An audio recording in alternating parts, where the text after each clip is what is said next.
Assalamu alaikum. Welcome to Infinite Statistics. Thank you so much for visiting this channel. My name is Muhammad Allah, and as of now I'm doing Masters in Statistics from Islamic University of Bahawalpur. SPSS is actually a very powerful statistical analysis tool, लेकिन मैंने notice किया है कि बल्कि मैंने observe किया है कि बहुत सारे जो स्टैटिस्टिक्स स्टूडेंट्स हैं they don't even know about SPSS. तो मैंने ये वीडियो सीरीज़ डिज़ाइन की है to help them out and और इसलिए भी कि मैं भी फ़र्दर सीख सकूँ इंशाल्लाह. तो मैंने एक वीडियो सीरीज़ जो है वो डिज़ाइन की है जिसमें हम लोग बेसिक्स से SPSS सीखना स्टार्ट करेंगे और इंशाल्लाह एडवांस टेक्निक तक सीखेंगे. बेसिक इसलिए ताकि वो लोग जो SPSS पे नए हैं, जिनको इसकी हाव नहीं है, उनको सीखने में आसानी हो सके. और जैसे जैसे आप लोग SPSS यूज़ करने में एफिशिएंट और इफ़ेक्टिव होते जाएंगे, वैसे वैसे हम लोग एडवांस टेक्निक्स की तरफ चलते जाएंगे. अच्छा, SPSS बेसिक्स में एक्चुअली हम लोग सीखेंगे, बहुत सारी चीज़ें सीखेंगे, जैसे कि SPSS वर्कस्पेस क्या है, वेरिएबल कैसे क्रिएट करते हैं और वेरिएबल को नेम कैसे देते हैं, इसकी प्रॉपर्टीज़ कैसे सेट करते हैं, और सिंपल स्टैटिस्टिक्स टेक्निक्स से लेकर एडवांस स्टैटिस्टिक्स टेक्निक तक. तो आप सोच सकते हैं कि हम लोगों के पास सीखने के लिए बहुत कुछ है.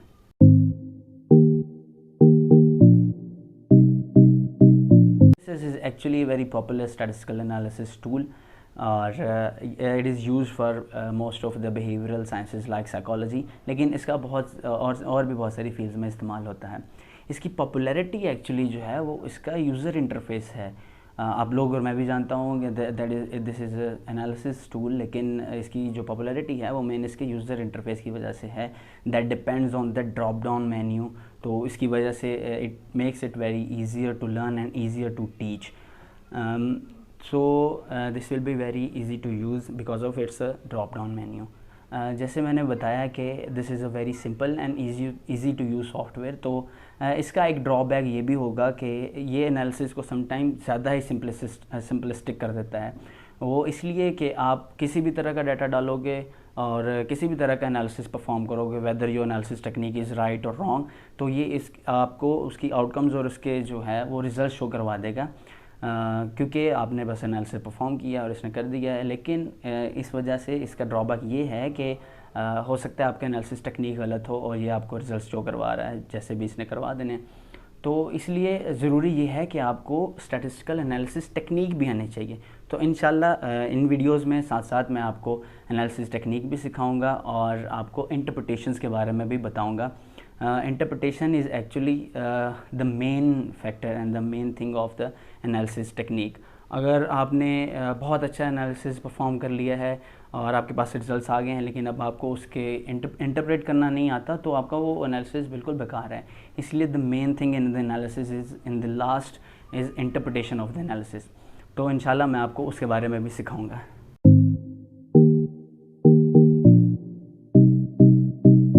SPSS actually stands for Statistical Packages for the Social Sciences.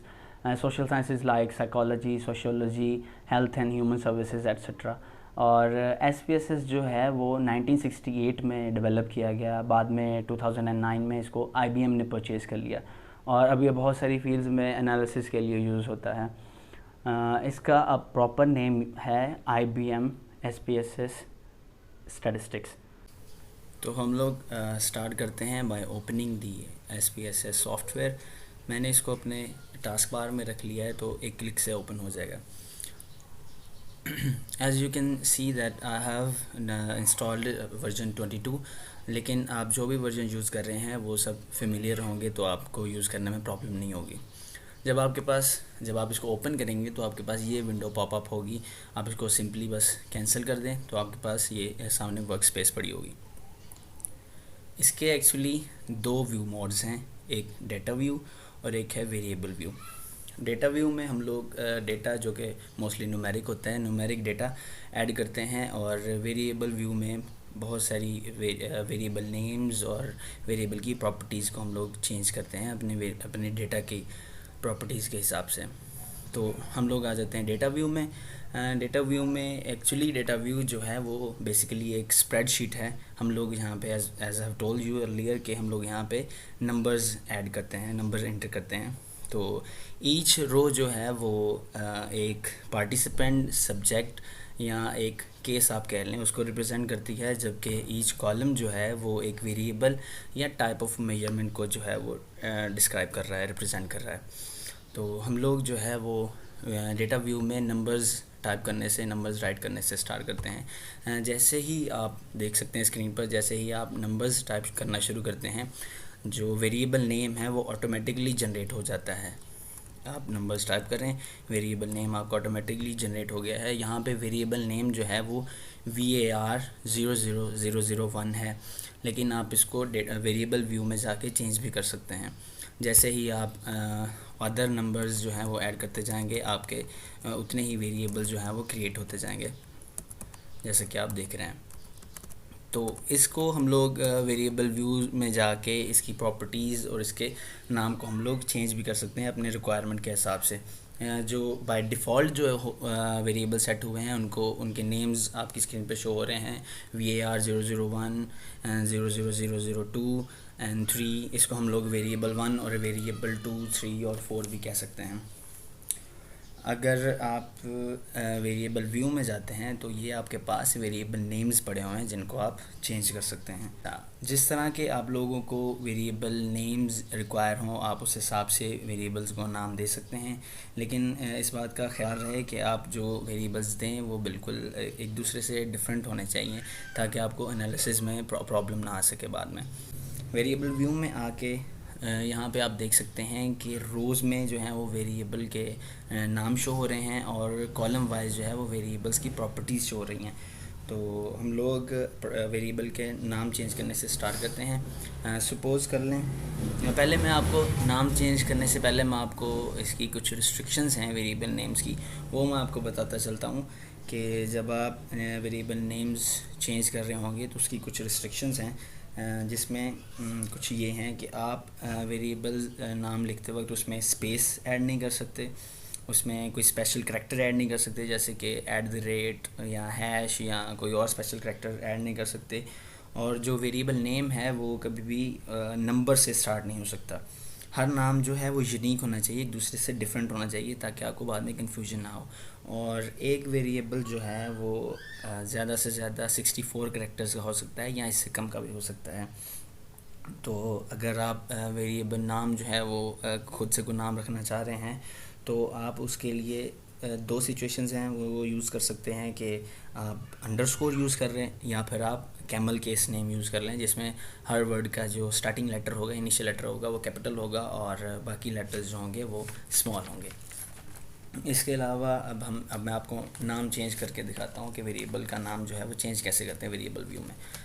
फ़र्ज़ कर लें कि हमारा जो फर्स्ट वेरिएबल है वो कोई रैंडम आइडेंटिफिकेशन नंबर है, जिसको हम लोग अभी यहाँ पे आईडी लिख लेते हैं। तो जब आप इसको आईडी लिखेंगे तो ये इसका आईडी नेम चेंज हो गया है, जो आप डेटा व्यू में भी जाके देख सकते हैं कि यहाँ पे भी चेंज हो जाएगा। वेरिएबल व्यू में जाएं दोबारा, यहाँ पे अब सेकंड वेरिएबल को सपोज़ कर लें आप, सेकंड वेरिएबल आपका जेंडर है तो आप जेंडर लिख सकते हैं।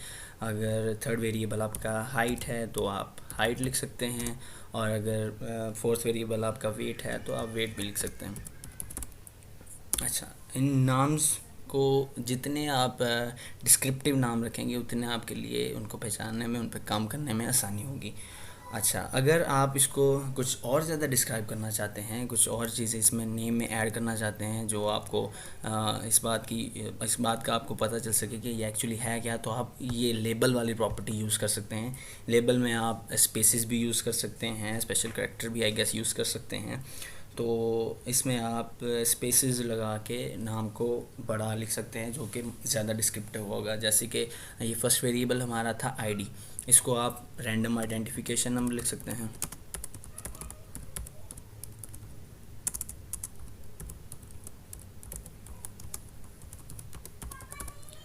सेकेंड वेरिएबल था आपका जेंडर, इसको आप जेंडर लिख सकते हैं, जैसे मेल और फीमेल। यहाँ इसको आप वैसे भी छोड़ सकते हैं क्योंकि जेंडर से हमें पता चल रहा है कि जेंडर में क्या होगा। हाइट लिख सकते हैं, जैसे आप अगर आपके पास हाइट इन इंचज़ है तो हाइट इन इंचज़ लिख सकते हैं। और अगर आपके पास वेट जो है वो पाउंड्स में है या आपके पास किलोग्राम्स में है, जो भी आप डिस्क्राइब करना चाहते हैं वो यहाँ पे लिख सकते हैं।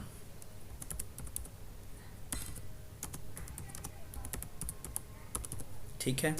इसके अलावा और बहुत इम्पोर्टेंट प्रॉपर्टीज़ हैं इसकी, जैसे कि टाइप है। अगर आप टाइप में चले जाते हैं तो जो बाय डिफ़ॉल्ट इसकी टाइप सेट है वो न्यूमेरिक है, लेकिन अगर आप थ्री डॉट्स पे सिलेक्ट करते हैं तो एक और विंडो, छोटी विंडो पॉपअप होती है। यहाँ पे उसकी डिफरेंट टाइप्स हैं। आप उसको कॉमा सेट कर सकते हैं, आप उसको डेट सेट कर सकते हैं। यहाँ पे सिलेक्ट करके यहाँ पे आप उसके जो भी आपका अप्रोप्रिएट को नज़र आ रहा है उस हिसाब से इसको सेट कर सकते हैं।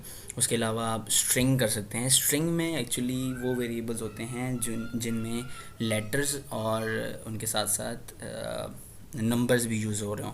तो हम लोग अभी ऐसा कुछ यूज़ नहीं कर रहे, बल्कि मोस्ट ऑफ द जो एनालिसिस होगा वो हमारा न्यूमेरिक पे बेस करेगा, इसलिए हम इसको बाय डिफ़ॉल्ट न्यूमेरिक ही रहने देते हैं। अच्छा, अगर अगली प्रॉपर्टी है हमारे पास, प्रॉपर्टीज़ में हमारे पास मेजर्स आ जाते हैं। मेजर्स जो होते हैं एक्चुअली बुक्स में आप लोगों ने पढ़ा होगा कि 4 तरह के मेजर्स होते हैं, जिसमें नॉमिनल मेजर्स होते हैं, nominal scale, ordinal scale, interval scale और द रेशो स्केल होते हैं, जिनके बारे में आप लोगों को होपफुली थोड़ा बहुत अंदाज़ा होगा।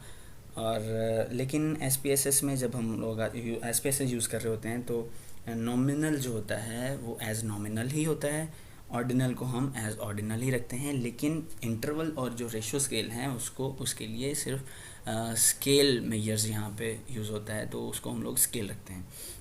मैं इसके मेजर्स के हवाले से एक और वीडियो इंशाल्लाह जल्दी अपलोड कर दूंगा, और एक शॉर्ट वीडियो अपलोड कर दूंगा। जिन लोगों को मेजर्स के बारे में आइडिया नहीं है उनको इंशाल्लाह पता चल जाएगा इसके बारे में। तो हम लोग अब इसके मेजर्स सेट करते हैं अपने वेरिएबल्स के, जो हम लोगों ने अभी क्रिएट किए हैं। तो मेजर्स में हम लोग ID और जो हमारा जेंडर है इसको हम लोग नॉमिनल ही रहने देते हैं, और जो बाकी 2 वेरिएबल हैं उसको हम लोग स्केल कर लेते हैं। ठीक है। इसके बाद हमारे पास एक और प्रॉपर्टी है विड्थ। इस विड्थ में हम लोग ऐसे करते हैं कि विड्थ एक्चुअली जो है वो स्ट्रिंग वेरिएबल की लेंथ को डिस्क्राइब करता है कि स्ट्रिंग वेरिएबल के लिए की लेंथ कितनी होगी, कितने कैरेक्टर्स तक जाएगा। हम लोग अभी यूज़ नहीं कर रहे तो हम लोग इसको इग्नोर कर लेते हैं। इसके अलावा हमारे पास डेसिमल्स आ जाते हैं। डेसिमल्स में इस तरह है कि आप लोग अपने जो आपका वेरिएबल है वो कितने डेसिमल तक जाएगा। हमारे जो नॉमिनल वेरिएबल है उसके लिए हमें डेसिमल्स की ज़रूरत नहीं है इसलिए हम इसको 0 भी लिख सकते हैं, 0 कर देते हैं। जेंडर और ID जैसे कि हम लोगों को इनके लिए डेसिमल्स की ज़रूरत नहीं है, इसलिए हम इनको 0 कर देते हैं। बाकी जो हमारे पास स्केल मेजर्स हैं, मीन्स के हाइट और वेट हैं, इनको हम लोग 2 डेसिमल तक ले जाते हैं। इसके अलावा हमारे पास एक और प्रॉपर्टी है कॉलम। कॉलम जो है एक्चुअली वो कॉलम की लेंथ को डिस्क्राइब करता है कि आपके कॉलम की लेंथ कितनी है, आपके कॉलम के अंदर स्पेस कितनी बन रही है। अगर हम लोग देख रहे हैं कि अगर यहाँ पे सबकी बाय डिफ़ॉल्ट 8 सेट है, तो डेटा व्यू में इन सब की कॉलम्स की देख लें आप, लेंथ ऑलमोस्ट सेम है। हम लोग इसको बढ़ा के देख लेते हैं, आपको उसका इफ़ेक्ट डेटा व्यू में नज़र आ जाएगा। इसको जस्ट इन केस हम लोग इसको 25 कर देते हैं, जो कि ID के लिए हम लोगों ने कॉलम की लेंथ सेट की है। तो आप देख रहे हैं कि ID के लिए कॉलम की लेंथ जो है वो डेटा व्यू में इंक्रीज़ हो गई है। इसके अलावा एक और वे है, इसको हम लोग यहाँ से पकड़ के we can drag to the left और we can drag it to the right to increase और decrease the length of the variable width और या कॉलम विड्थ। हम लोग देखेंगे इसको हम लोगों ने ड्रैग करके कम किया है, तो वेरिएबल व्यू में भी इसका इफ़ेक्ट पड़ गया है। ये 25 से 9 होगी, हम लोग इसको 8 कर देते हैं। ठीक है। इसके अलावा हमारे पास एक नेक्स्ट प्रॉपर्टी है अलाइन। अलाइन प्रॉपर्टी एक्चुअली हम लोग इसलिए यूज़ करते हैं कि हम लोग डेटा व्यू में जो कॉलम्स हैं उसमें अपने डेटा को किस तरह से सेट करना चाहते हैं, राइट जस्टिफाइड करना चाहते हैं, लेफ़्ट जस्टिफाइड करना चाहते हैं, या फिर सेंटर करना चाहते हैं। अगर हम इसको सेंटर कर देंगे तो जेंडर का डेटा हमारे पास ये देख लें सेंटर में आ जाएगा। अगर हम इसको राइट कर देंगे तो ये राइट में रहेगा। ठीक है। इसके बाद हमारे पास बहुत सारी और भी प्रॉपर्टीज़ हैं, लेकिन अभी हम लोग उनको यूज़ नहीं करेंगे, इसलिए मैं फ़िलहाल आपको उन पे नहीं लेके जा रहा। लेकिन इन फ्यूचर इंशाल्लाह once you get comfortable with the use of SPSS I let you know about almost all of the properties of the variables. तब तक आप SPSS को कंफर्टेबली यूज़ करना सीखें। चीज़ें जो आपके लिए जानना बहुत ज़रूरी हैं वो ये हैं कि वेरिएबल का नाम जो है वो वेरिएबल जो है वो सिर्फ नाम लिखने से ही क्रिएट हो सकता है। जैसे कि ये देखें, यहाँ पे अगर आप एक और वेरिएबल क्रिएट करना चाहते हैं, फिफ्थ वेरिएबल, आप यहाँ पे नाम लिख लेंगे, कोई भी नाम आपका वेरिएबल नेम या कोई भी नाम जो आप वेरिएबल को देना चाहते हैं, तो आपका डेटा व्यू में ऑलरेडी वेरिएबल जो है वो क्रिएट हो जाएगा। वेरिएबल नेम क्रिएट करें, उसकी प्रॉपर्टीज़ को सेट करें, उसका डेसिमल्स, अपनी विड्थ, अपनी अलाइनमेंट और मेजर्स वगैरह को सेट करें। बाकी प्रॉपर्टीज़ जो भी हम लोग नहीं डिस्कस कर रहे उसको डिफ़ॉल्ट ही रहने दें, उसका मोस्टली यूज़ नहीं होगा। तो आप अगर एक वेरिएबल को डिलीट करना चाहते हैं तो सिंपली इसको बस सिलेक्ट करें, एडिट में जाएं, इसको क्लियर करें, तो ये वेरिएबल जो है ऑटोमेटिकली डिलीट हो जाएगा। ठीक है जी। Now you know lot of basics of SPSS, like how to create variable, how to adjust your settings according the nature of your data. In the next video, we're gonna inshallah we're gonna play with the data and perform a lot of statistical analysis techniques. Till that, take care of yourself. Goodbye.